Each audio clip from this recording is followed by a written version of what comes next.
Ukrainian armed forces managed to expand their bridgehead over the Dnipro River for several days in a row now. They also have success in other parts of the front line, while the Russians have a dangerous success at Avdiivka.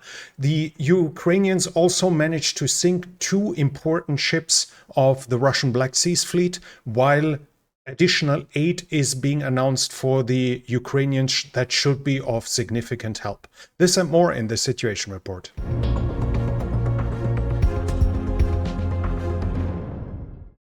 We'll start off with the overview about the airstrikes. The Ukrainian side has reported that in September 500 Shahed were used against them. In October it was still several hundred, but now the number is going down. So the Ukrainian side is expecting that the Russians have started to stockpile Shahed, loitering munitions. They're also being called kamikaze drones, that they started to stockpile them for the coming winter air offensive that is expected to start as soon as it's getting seriously cold inside Ukraine. On the eastern front here, north of the Seversky Donetsk, which is a little bit in Kharkiv and the rest in Luhansk, we have a small Russian advance being reported. It should be more or less here. We have it here, the geolocalization that is in the area of Petropavlivka. So here the Russians managed to advance a couple of 100 meters forward. That's it for this front line north of the Seversky Donetsk. Even though both sides attacked, this is all that can be observed and proven. But we do have additional activities around Bakhmut, south of the Seversky Donetsk. Here the Russians have had success there's a video of Ukrainian strikes, and several geolocalizations are in that forested area directly north of Klishivka here.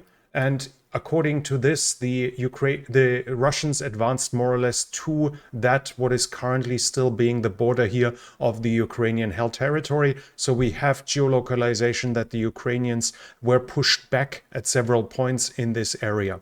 The Russians themselves posted a picture of Ukrainian soldiers being here. I also have a geolocalization about this here from Boris Rozhin. He posted it being geolocalized here. So far, we've only seen them here and here in the tree lines. But again, like this is 300 meters to the side north of Klishivka, while the Russians themselves have advanced again, or are proven again to be in the tree line here. There are some claims that their counterattacks have reached Klishivka. I cannot confirm this yet, even though we do know that they come closer from the north and that they managed to cross over here. But Klishivka is reaching more or less up to here, so they are close to the limits of the town, but I cannot confirm that they managed to enter into it. Russians are also reporting that the Ukrainian artillery fire is getting lower in this area, which would be a sign of Ukrainian redeployments, probably either towards the Dnipro or towards Zaporizhzhia, as it's clearly visible that they won't be able to liberate Bakhmut, so redeploying units might be a sensible thing. But as we can see, the Russians seem to be increasingly in the process of taking over the initiative at Bakhmut as well. They also have the initiative further south here, and here we have a geolocalization in the area of Avdiivka. The Russians have reached the outskirts of Stepove. This is being seen here with attacks on them. And no, that was the wrong one. This here has attacks of a Bradley shooting at Russian infantry that is at the outermost buildings of Stepove, proving that the Russians have managed to cross the railroad line and even advanced further than the trees next to it. They are now inside of Stepove. This by itself isn't critical yet, but obviously the loss of Stepove would threaten a further advance south to the last lines of communication into Avdiivka. So for the Ukrainians, it would be fairly critical to lose Stepove, even though they still hold the coke plant here, which is providing them with significant shelter from artillery shells and bombs. If they lose the area behind it and get encircled in there, it doesn't really help them that much. So keeping Stepove would be very important for the Ukrainian defense of Avdiivka. The Ukrainians on the other hand, have managed to advance somewhat themselves. We have Wargonzo reporting here that in the Ukrainian armed forces similarly counterattacked northeast of Vodiane and regained some of the previous lost positions previously lost positions. Vodiane is here. So somewhere here, according to Russian mill bloggers, the Ukrainians managed to push back the Russians somewhat, but this overall will probably not solve the danger of encirclement at Avdiivka yet. Salushny talked about the situation there, though, and he said over 100 MBTs, main battle tanks, were destroyed, over 100 infantry fighting vehicles, and 7 Sukhoi 25 ground attack airplanes were shot down within a month at Avdiivka. He said the overall casualties of the Russians are at 10,000 men. That's not sure. I'm not sure how close to the facts this is, but with the 200 he mentions, this is actually visually confirmed, even though the Ukrainians, I think, themselves claimed at some point they have destroyed 500. He's now confirming the visual evidence of 200. Casualties, on the other hand, doesn't just mean fallen. It basically means everyone taken out of the fight through wounding as well. So whether it's 10,000 already is unclear, but that the losses are at least in the medium 5 digits, medium 4 digits should be clear by now, seeing the material losses and the video evidence of corpses of Russian soldiers lying around. At further south, the attacks continue at Marinka and Novomikhailivka. The Russians report that it's mostly Storm Z units here, so the convict conscripts, and they haven't achieved any successes. Further west, no real changes. Also here in the Oblast border, we have reported attacks from both sides. I cannot confirm any change in territory. And if we go to the area south of Orikhiv, there was a significant Ukrainian success in the direction of Verbove here. Roughly 1.5 kilometers were reconquered by the Ukrainians by pushing the Russians back in that direction. Overall, again, important, as they need to widen their breach into the front line, but as of now, no significant change yet. The most important fighting for the Ukrainian side is probably happening at the Dnipro right now, because they keep advancing. Russian mill bloggers are confirming it basically daily, that the Ukrainians extend their hold over Krenki. They seem to both advance in the direction of Kosachi-Laheri as well as in the direction of Korsunka. And we have another Russian mill blogger saying that their aim is to cut the road towards Kakhovka, and that must be this one, as the one through Krinky is already cut, and we know that they entered the tree line here, and he says they have partial success. So partial success, I guess, would mean partially advanced towards that, not that they already partially cut it, but we at least have the confirmation that the bridgehead here at Krinky is they continuously keep widening it, they continuously keep pushing the Russians away, and thanks to their electronic warfare, drone usage, artillery usage, the Russians are now complaining that the Ukrainians use combat planes as well as combat helicopters to support their operations there. They managed to push the Russian air defense and the Russian air force so far away that they dare to use their combat planes to support their bridgeheads over the Dnipro. The bridgehead further south is also active. The Russians report additional attacks on Poima, Pischanivka, and Pitstepne. The exact location of the Ukrainian positions now is not confirmable, can't be confirmed as of now by me. But we do know that the Ukrainians still keep up the pressure in this area, but whether they have had success is unconfirmed. I do not see any proof that they have entered either of the towns here. The Russians are also saying that the Ukrainians are concentrating on the other side additional forces, both on the other side of Kosachi-Laheri, as well as on the other side of the Kinburn Spit. So somewhere here, Ukrainian troops are also getting ready to cross over, at least according to Russian military bloggers. We have Other than that, there are reports that the Russians are having serious problems with the units here. The disorganization maps that are being used are not up to date and things like this. And for instance, it was identified that one of the units there, probably the one fighting the most against the Ukrainians, is the 177th Marine Infantry Regiment. And that unit was most of the time fighting in Zaporizhzhia, so in the past months, trying to hold back the Ukrainian counteroffensive. So it should have suffered serious attrition, and there was no chance whatsoever of them being refreshed fully and having trained inside of those units. So the units fighting the Ukrainian bridgeheads are weakened. They are of lower quality because this was more or less a backwater of the Russian front line. And for the Russians, at some point, they will probably have to make a choice whether they redeploy units from other parts of the front line to hold back the Ukrainians or whether they keep letting them advance. So far, we do see heavy equipment, heavy weaponry of the Ukrainians on this side of the bridge. Occasionally, we have fresh reports of additional IFVs arriving, but it's not a massive bridgehead with hundreds of vehicles in it yet. But we see that the Ukrainians show the clear intention to keep expanding the bridgehead and turning it into something serious. Also in that area, HIMARS is still active. There's a report of a HIMARS attack on an HQ in Skadovsk, and 8 to 10 officers have been killed. There's even a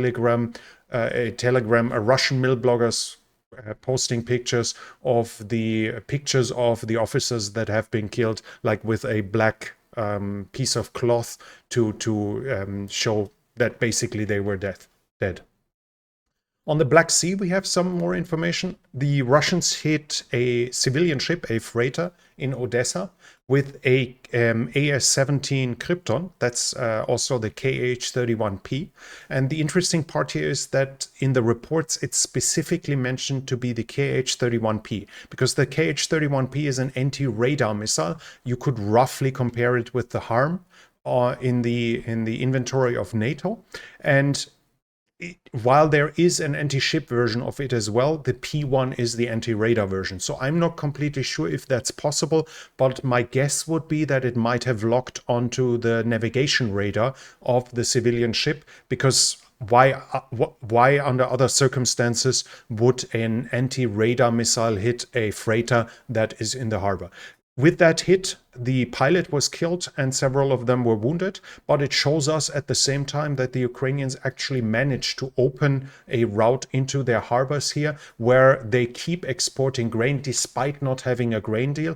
We have more and more reports of civilian ships actually breaking the blockade, breaking through to pick up grain to export Ukrainian grain. And all of this is because the Ukrainians managed to increasingly push the Black Sea fleet further east, both with air attacks, attacks with anti-ship missiles, and with their drone boats, their suicide boats, as well as by taking out various positions on the oil rigs and gas rigs in that area, as well as by striking radar positions in this area. All of this showing us that Ukraine, despite not having a navy to speak of, managed to at least push the Russian Black Sea fleet significantly away from their own territorial waters and from their shipping lanes, where freighters can now pick up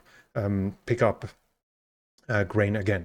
Also, that doesn't stop Ukraine from sinking new ships. They have sunk at least they are reported sunk or heavily damaged, 2 landing craft in the northern Crimea. I think it was here. One of them is a Project 1176 Akula class, and the other one is a Project 11770 Serna class. According to the GUR, the Ukrainian military intelligence, the Serna class was carrying armored vehicles, among them a BTR-82 as well as personnel. Those boats of those class have in the past been used as a mobile air defense system, as they would put, for instance, a Tor air defense system or a Tunguska on the loading part of that landing ship, which then allows it to operate its air defense system while at sea. Those ships are important for this in this regard, and obviously they can help transport goods in case of need.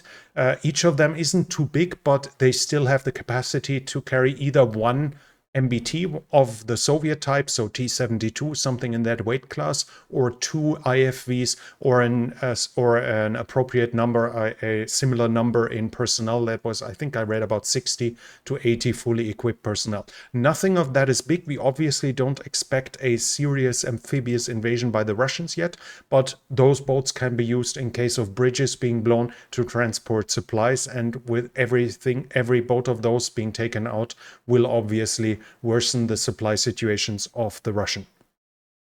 We have partisan activity as well. There is, or at least supposed partisan activity. This is a video showing a Russian military research and production, how do you call it? Plant, yeah, sorry, a production plant at Kolomna, close to Moscow. The Ukrainians mentioned it in some way, like they are celebrating the liberation of Kherson, the 1-year anniversary of the liberation of Kherson as well. That doesn't necessarily mean it was sabotage or it was partisans, but at least another military installation, production and research facility that is suffering damage. What we do know, though, that 19 wagons have derailed in Russia at Ryazan.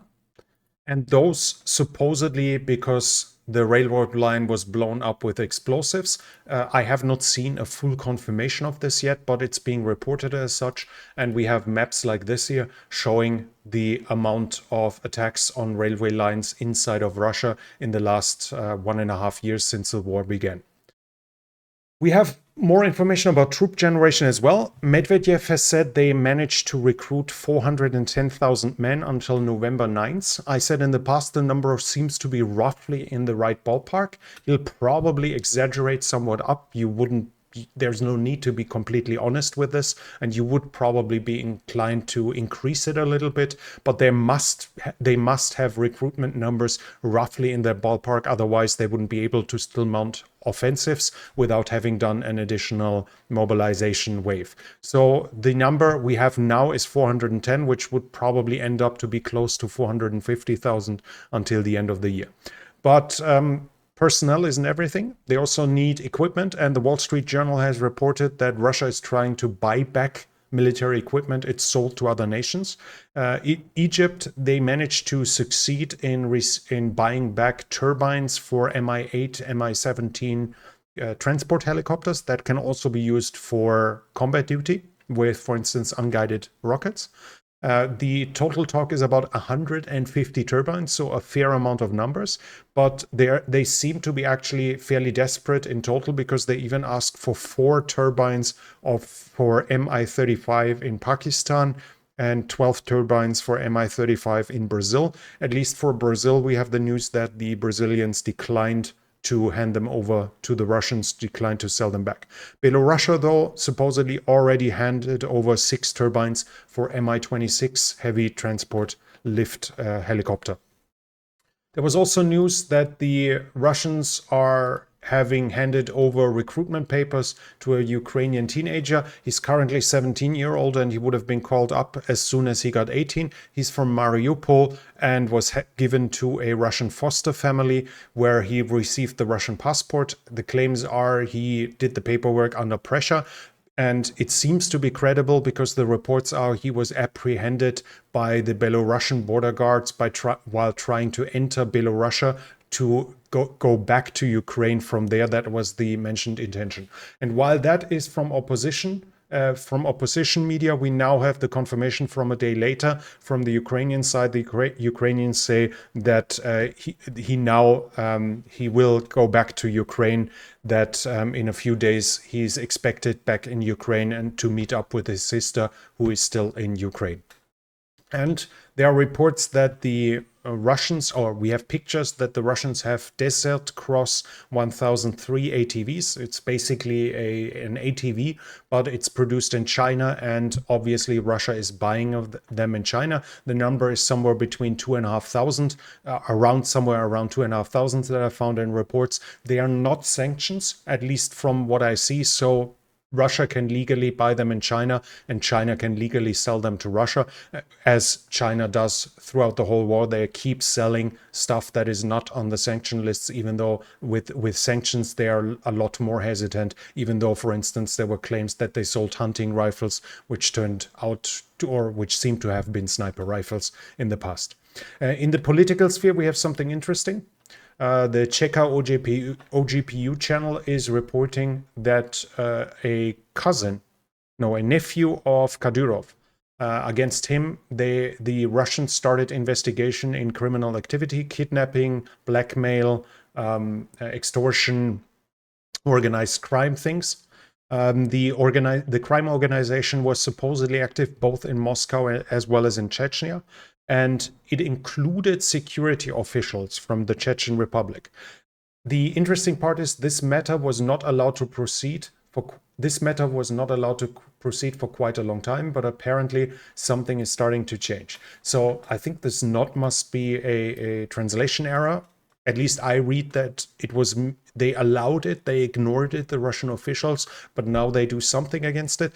One interpretation might be that they want to basically show Kadyrov that he can't do whatever he wants. If needed, they can touch him as well by touching someone in his extended family without endangering Kadyrov himself yet. That might be a disciplinary measure towards him, but that's just my interpretation. We have news from the United Kingdom. UK has reported that their training program Interflex, which is led by the UK but where a number of other countries participate, has now trained 30,000 Ukrainian soldiers since 2022. And we have reports that another Spanish Hawk air defense system battery has arrived in Ukraine. And now here we have something really interesting. This is a video showing us a plane flying over the area, and this is a Ukrainian soldier, and some of you might have seen it already, but this is a fitter. A fitter is a Sukhoi 17, 20 or 22. I can't really see the difference in it. Supposedly, the Ukrainians still had one of them at the beginning of the war, but it seems much more likely that this is actually coming from Poland, who still has Sukhoi 22 in their official inventory, but they are supposed to be phased out. So it seems likely that the Polish armed forces have handed over some of their Sukhoi 22 to the Ukrainians without telling anyone. Those are ground attackers. They have limited air-to-air capability, but they are no match for whatever the Russians send. But to drop bombs, to shoot unguided missiles or unguided rockets over the front line, they are obviously more than good enough. And it seems like Ukraine now has at least one of them in service. And we have some news from actually Germany to military aid. The German government is doubling the military aid for Ukraine in next year.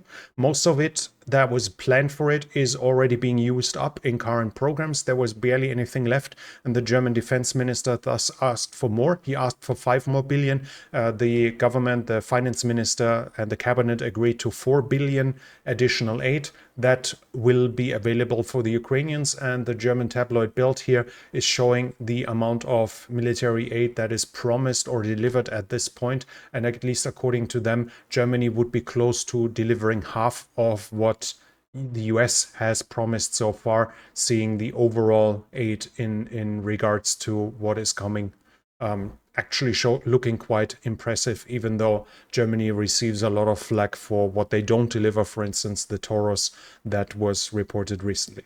And that's it from me for now. If you enjoyed this report, then please give it a thumbs up. It really helps with the algorithm. Leave a comment. What do you think about international aid for Ukraine? Will it be sufficient? And if you're new here, I would like to invite you to subscribe to the channel and hit the bell icon so you don't miss future videos. If you like what I do here, this channel is only possible because of the support of viewers like you. If you like to support it, you you can do so by the means in the description. Thank you very much to everyone already supporting this channel. And that's it from me for now. Thank you for watching, and I'll be back.